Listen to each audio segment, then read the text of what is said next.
Hello, hello, mama friends. Welcome back to another amazing episode of the Mama Work It podcast. So excited you're here. In case you're new around here and you're not familiar, my name is Marissa Lonick, and I am your host and the founder of Mama Work It, where we support women in the juggle of mom life and work life and wife life and fill in the blank life. So I am so pumped today to have Leslie Forde on the show. I heard Leslie speak years ago, and I just knew that she got it. She really understood the working mom.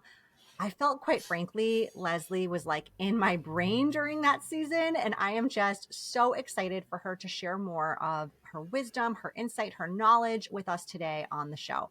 So if you haven't met Leslie before, she is the CEO and founder of Mom's Hierarchy of Needs, which provides evidence-based tools for moms to reclaim time from the never done list, their to-do list, for their well-being. With over 3,500 parents having participated since March of 2020 in the Mom's Hierarchy of Needs research study, it is the longest running of its kind about the pandemic's ongoing impact to work and life, care, wellness needs for parents. Leslie comes from 20 years of research and has held leadership positions at Houghton Mifflin Harcourt, Care.com, and C Space.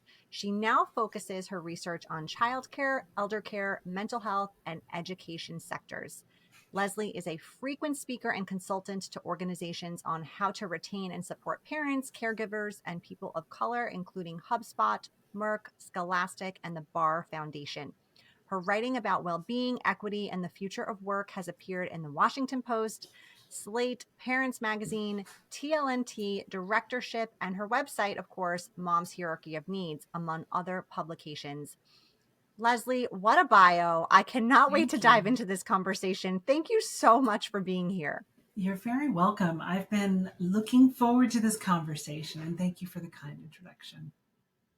Oh, me too. I'm definitely looking forward to it. So, I'd love to know, Leslie, if you could just tell us a little more about your journey, what led you to Mom's Hierarchy of Needs, and where you are today. Ooh, absolutely. Well, I completely burned out after returning to work from my second maternity leave, which now is a little over, just over 9 years ago. At the time, I'd taken on a fairly large promotion. I went from managing one team to two teams while I was like 7 months pregnant. And, I was assured by my manager and our team at the time, oh, don't worry, we'll have your back, it'll be fine.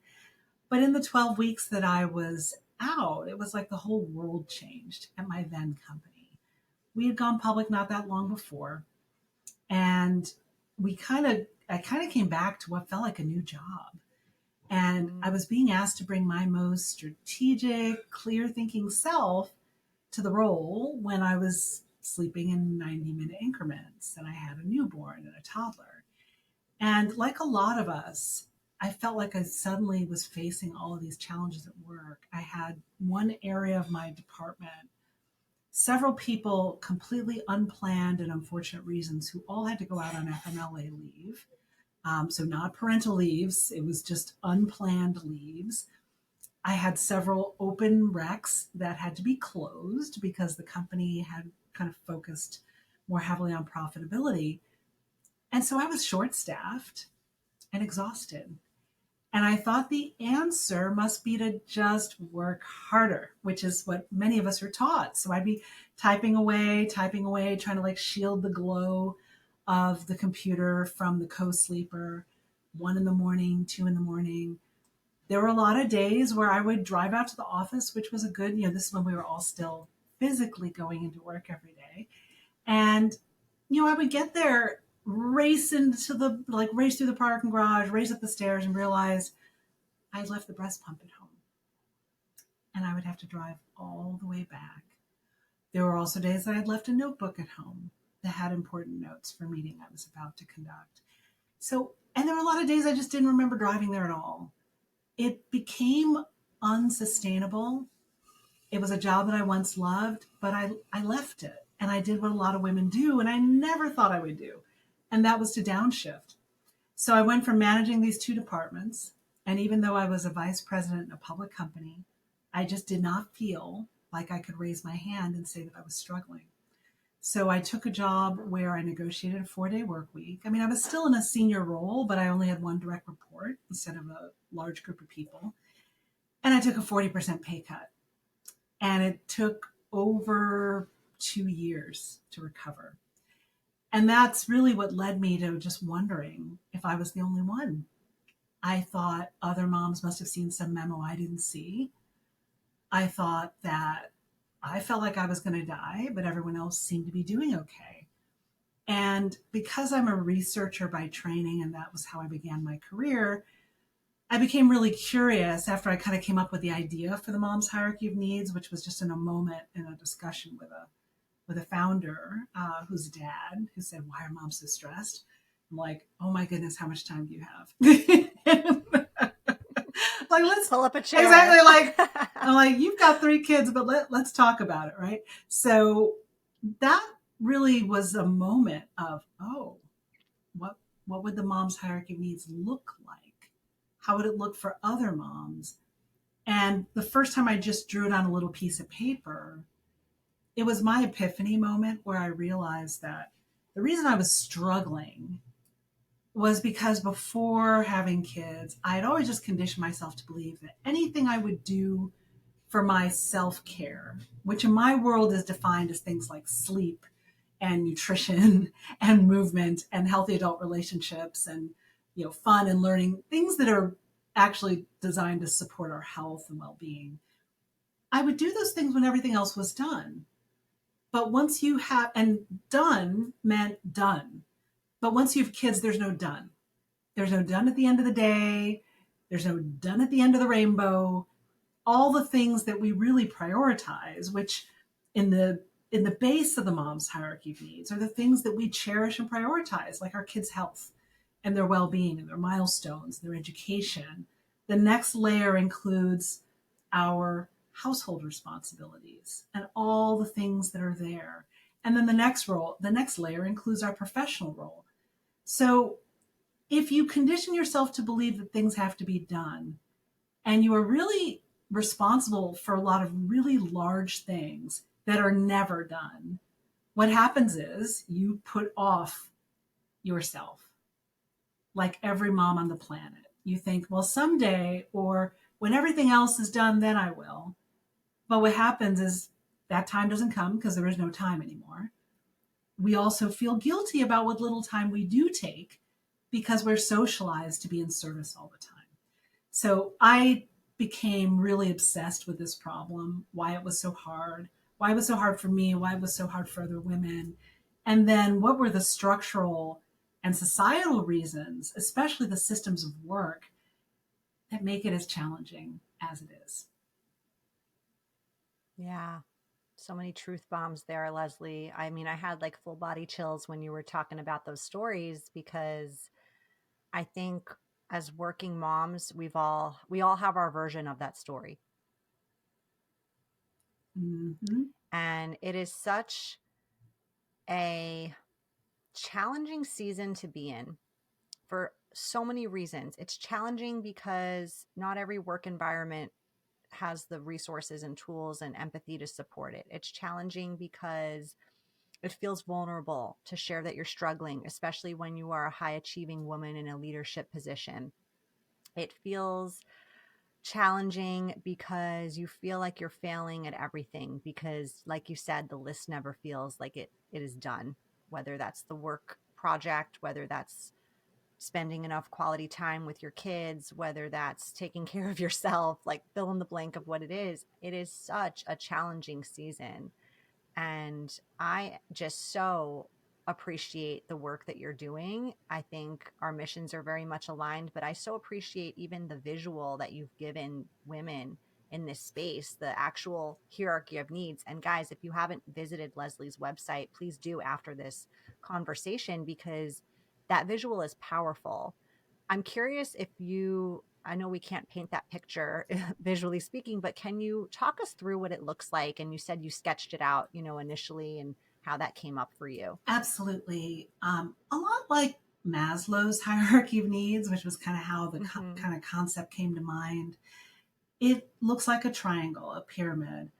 And at the base, in Maslow's world, are all the things that are foundational that we consider really critical, like food and shelter and, all those, you know, components that are really essential to life. But in mom life, the things that we consider foundational are our highest priorities, like our kids and their well being and their health. And then the next layer that we really prioritize is everything that we kind of own in the household. And sadly, here we are in 2024, and moms, when partnered with dads, are more likely to own everything associated with managing the household still, right? Regardless of Mm-hmm. her role, regardless of her partner's role, regardless of any of income distribution, any of that, right? We're more likely to own the household. And then you have professional life. And depending on the nature of your work, most roles have become amorphous, right? We're expected to be always on. And even though there's been a huge improvement with the ability to work remotely, with the ability to have hybrid work for certain types of jobs, what has happened, as I've seen in my study and as I've heard from lots and lots of moms, is that pressure to feel like you have to demonstrate you're working has just moved from being in the office and staying late to staying on your Zoom or staying on Microsoft Teams or Slack or whatever version of your little green light has to be on.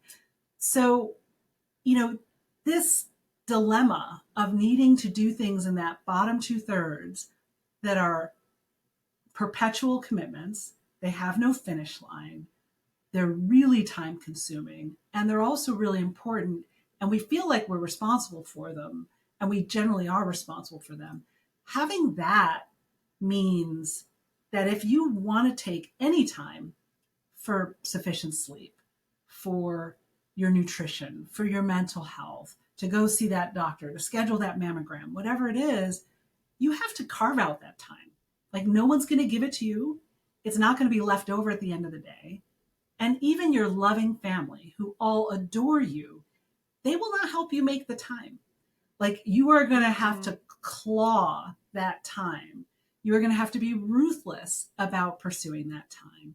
And even then, you're going to feel all the emotional tugs of guilt telling you that you should be busy or you should be in service to your family or you should be sending off one more email for your employer or you should pick up five more Legos off the floor before you go to bed.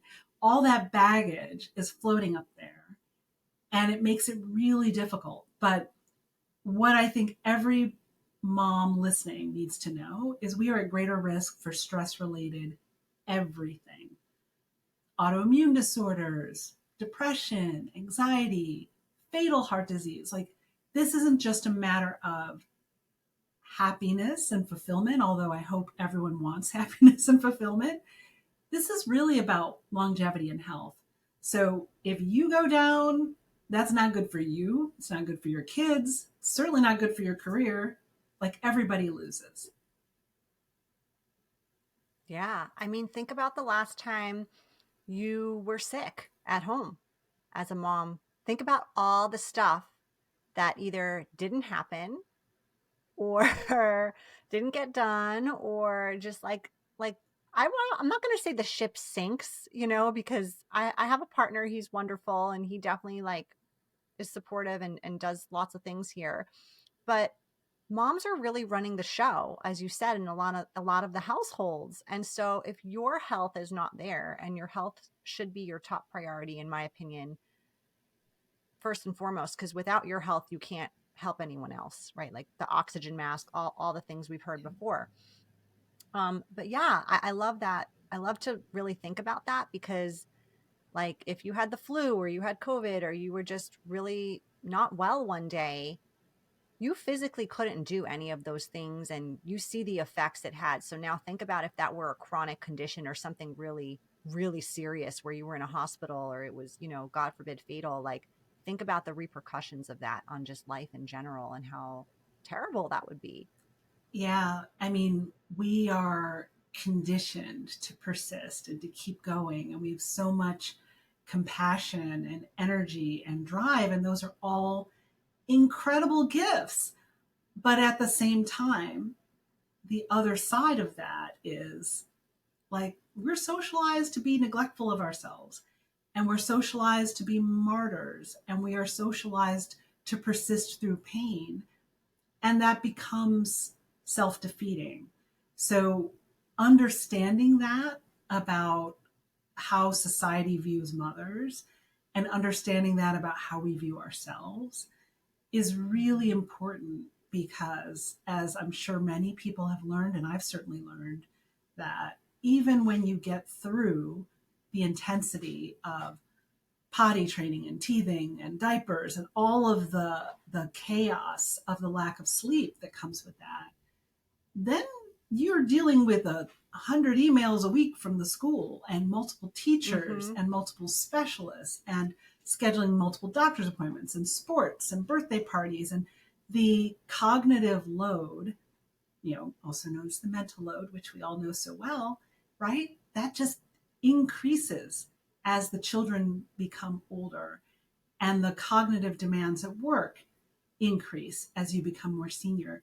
So it becomes like a collision, and having that reservoir of health, having that reservoir of stamina, of energy that comes from your well being is the fuel that allows you to navigate the complexity of it because it is complex. It's not as if anyone can just kind of sail through it without feeling some level of strain. So I just encourage everyone to really think critically about where can you grab a little wellness today, tomorrow, every day. It doesn't have to look perfect. It doesn't have to be what you used to do, but it has to be something. Yes, I agree. I like to tell people to do one nice thing for themselves daily. Mm, One nice thing for yes. yourself daily. It could take a lengthy amount of time or it could take 30 seconds, you know? Mm-hmm. Yeah. So I'm curious, you've been doing this research for a long time. I have to ask, did anything ever surprise you during your review of the information that you were receiving from Mom's Hierarchy of Needs? Or what was a reoccurring theme maybe that you saw in the study? Ooh, that's a great question. So there's a few things that come to mind. Certainly in my bigger study, which is the now post-pandemic study, it began March 30th of 2020 and it's still going. It's in wave 9 and over, close it's like close to 3,700 parents, 98% of whom are women. So it's very mom centric. But in that Mm-hmm. study, self-care is worse now than it was in spring of 2020. And although on the, you know, as you kind of hear that, you think, how could that be? But then when you think about it, you realize, oh, all of the activities have come back on the calendar. Birthday party circuits back, work travels back, all those things are back. But the infrastructure to support it has not improved. And all the things that we rely on, childcare, elder care in some cases, the medical and healthcare system, they've all been so decimated in the past 3.5+ years that interacting with them takes twice as long, 3 times as long. Interacting with school systems, twice as long, 3 times as long. All of those industries that are very female centric are incredibly short staffed. So we are doing more. It is taking more time to do everything. And that's reflected in our self care practices, which, again, in my world, it's not spa days and manicures. It's really things that you would do to protect your mental, physical, and emotional health. The other Mm-hmm. thing that was, again, maybe surprising, but not so surprising, I guess, for a lot of us, is the fact that in the study, in the more recent wave of the study, moms say less than 4% of moms say that they feel like they have the psychological safety to raise their hands and ask their managers or their leadership teams for what they really need. from work, less than 4%. Another stat that was really interesting, and it varies a little bit month to month, but access to flexible expectations at work at many points in time in the past few years, or in the past maybe year and a half since I've added this question, um, are more important than a raise.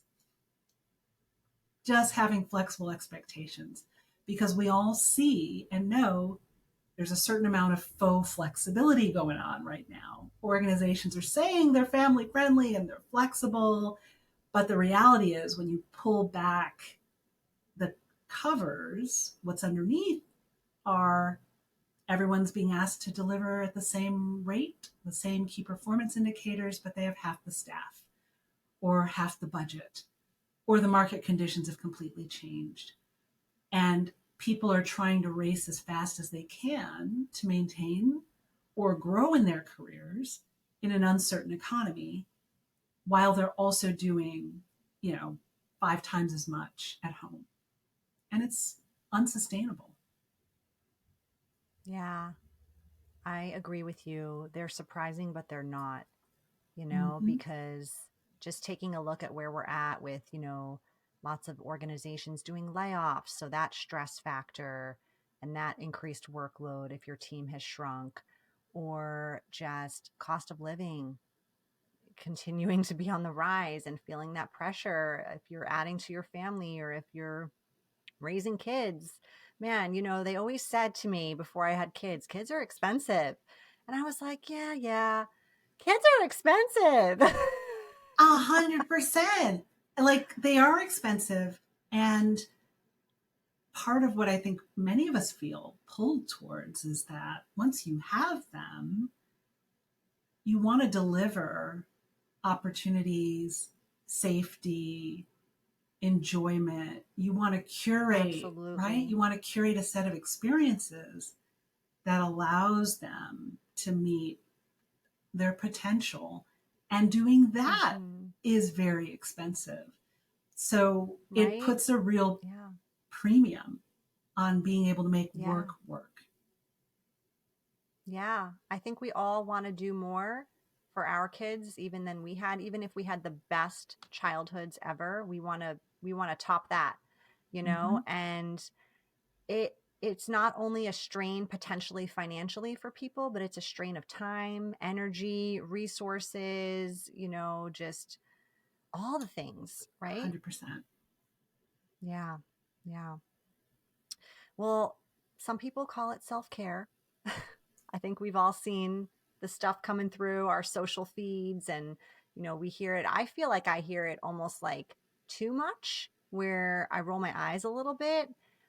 Even though I know how crucial and critical and important it is. And you actually call it preventative health.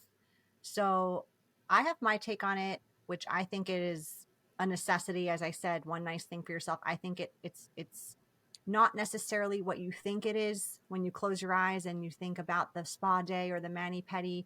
It could be a number of different things. Sometimes, Leslie, self-care for me is literally like decluttering my home because I feel so good when it's done.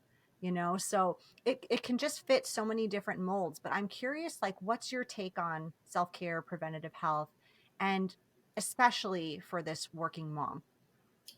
Absolutely. Well, I think you described it really well. Like, we all see this term out there everywhere, right? And the wellness industry has kind of taken the term self care to mean everything from a spa day to a face mask to getting really good, like, skincare products, right? And Yeah. so it's frustrating. And I think moms and women in general, right, we feel this tension that there's this multi-billion-dollar industry tied to self-care and wellness, but a lot of us are not feeling so well. So it's frustrating, and it makes you want to kind of reject the whole concept. But self-care, the term, actually was coined by Audre Lorde, who was a, like, poet, activist, scholar, and writer. And she defined self-care as a radical act in a world that doesn't want us to have it. in effect. I'm paraphrasing a little bit. But she looked at self care Mm. as an act of resistance, caring for your own health. Whether you think of it as putting on your oxygen mask first, whether you think of, as I do, preventative health care, which top of the hierarchy, I later learned after I drew the hierarchy and after I came up with those categories at the top, I worked for two mental health care companies, did a lot of research, have spoken to tons of hundreds now of doctors and scientists and experts. And I learned that those things at the top are the things that reduce the stress hormone cortisol in our bodies and help us manage the intensity of parenting and work and help us manage all of the like physiological effects of being under stress. So when I learned that, I really started to look at self-care through this lens of, you know, this is kind of a critical aspect of our humanity. Not only does it feel badly to live in self sacrifice and perpetual service, it's also bad for us. And if we really are as concerned as we are, and we are, right, about our kids and um, our families and our careers, like, then it has to be a priority. If you care about your own longevity and health, whether it's to feel good or to persist in service to what you value, it's critical. So that has become my North Star because after I burned out, which is what led to this whole mom's hierarchy of needs series of research studies, after I burned out, I realized that I wasn't doing well. I needed to understand why. I needed to kind of have some sort of like framework to react to and to build a new set of habits around because the way I took care of myself before kids looked really different. I worked a lot of hours. I was always someone who kind of tried to follow those rules for growth in the workplace. But I had these release valves, right, that I could kind of insert into my schedule with vacations or with outings or with reading books and sitting and reading a book for hours, right? All of those things that frankly are just not as accessible once you have children. You have to do it differently. So finding that process for you and like it could be decluttering, right? One mom that I interviewed a while back, Dr. Leah Rupatter, she described it as just managing her energy is how she thinks of Mm. self-care. Others have described it as doing something that is fueling and fulfilling, like to your term and your mantra of making sure people do something nice for themselves every day, right? Finding what it is for you that makes you feel good and is good for your health and good for your Yeah. longevity. That's crucial and we can't ignore it. Yeah. So true. I like to think about it as whatever's going to make me feel whole again in that moment. And so Mm. this is not only like a seasonal change and shift, as you said, right? Like, in my opinion, I mean, I think, yes, it's much more accessible pre kids to like decide to go on a trip and actually enjoy it, and Mm-hmm. not have all the other responsibilities potentially that you would need to bring with you. Um, or reading for hours on end, but even just not just the seasonal change, but even just the change of like day to day. Like some days, my self care, I feel really good about the fact that, like most days, I'll say my morning routine includes a workout. That's part of my self care. It's part of what really sets my mood, my energy, puts me in a great place for the day. And last night, I set the intention that this morning, I normally wake up at 5:30. I said tomorrow my self-care is going to be to sleep till 6 because I know I need the rest. Mm. I just know I need the rest. So I think it can shift even day to day of how you look at that. Like, yes, some days I like to declutter. Some days I'm like, no, thanks. I'm going to Netflix this and that's going to be my form of self-care right now. That's what I A need. 100%. So being really flexible with that too, like I would encourage listeners, to just brainstorm a list of all the things that bring you some joy, bring you some peace, and pull from that. And it can look really different, but pull from it in a consistent fashion on a daily basis. Absolutely. I think that's critical. And to be compassionate with yourself when it doesn't work the way you Mm-hmm. expect it to, or you had this Yeah. thing that you really wanted to do, or you thought would be really fueling, and then the school calls, or someone throws up on you, or, 100 things can happen that, completely alter your schedule. So Yes. knowing that and allowing that to be the reality, but still have this persistent belief that you deserve the time, that you deserve the quality of care that you give to others. And frankly, as I tell all moms and people, like I was with a group of employees yesterday for a client, and it was in person. I don't do many of those in person, but it was all employees. Even though I was invited by the employee resource group, but everybody kind of showed up, and you know, it's it resonates with people to care for themselves. And I explained that, if you burn out, it's not good for your career either. I mean, it's not. So whatever you're trying to do No. professionally is not positively correlated with overwork and burnout. And we're kind of conditioned to work that way, but it's harmful, and it ends up becoming a self-defeating.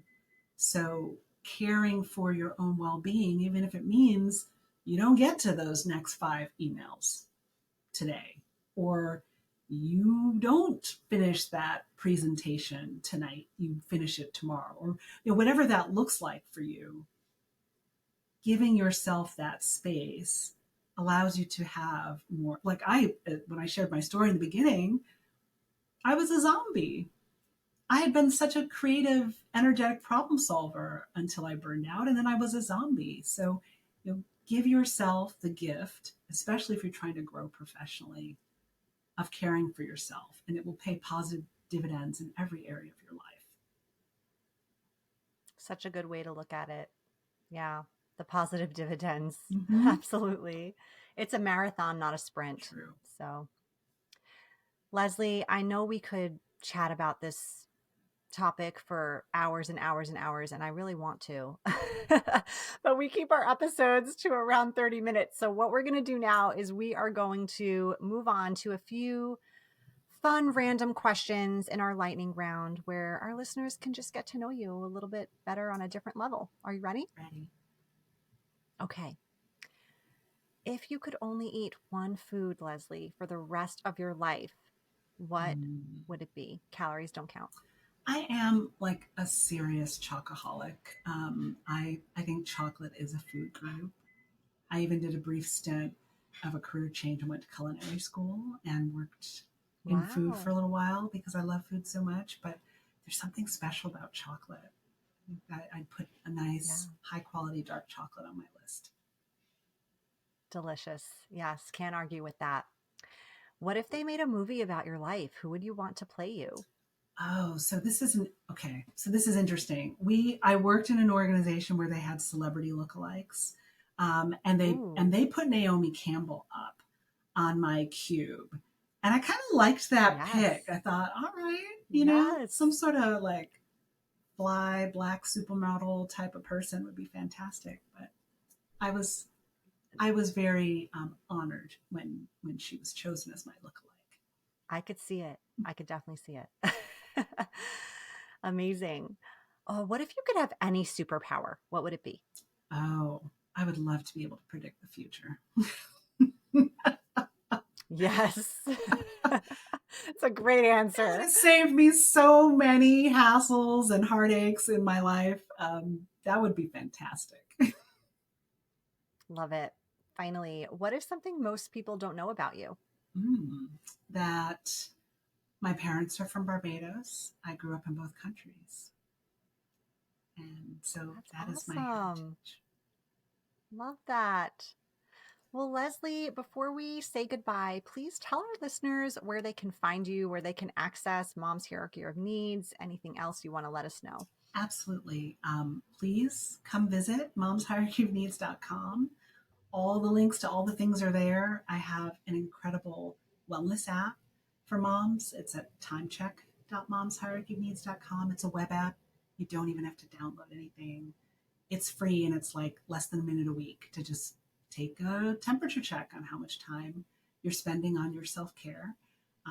We also have a great membership for moms. That's a community where we involve ourselves in problem solving for each other once a month, and there's some great resources. And then, if you are in an organization where you want your employer to provide you with more support, please take a look at the Allies at Work page. I go in to help companies look for those patterns of fatigue that stifle and exhaust people and liberate the parents and caregivers so they have time to grow in their careers and have a life and have a family outside of that. Amazing. So many wonderful resources. Thank you so much for sharing. And thank you so much for being here, Leslie, and just sharing all of this amazing content from your research study, your personal story that I know is so relatable to many of our listeners. It's so relatable to me. And just taking time out of your busy schedule to be here with us. Thank you. I'm grateful you invited me. This was a lot of fun, and I knew it would be.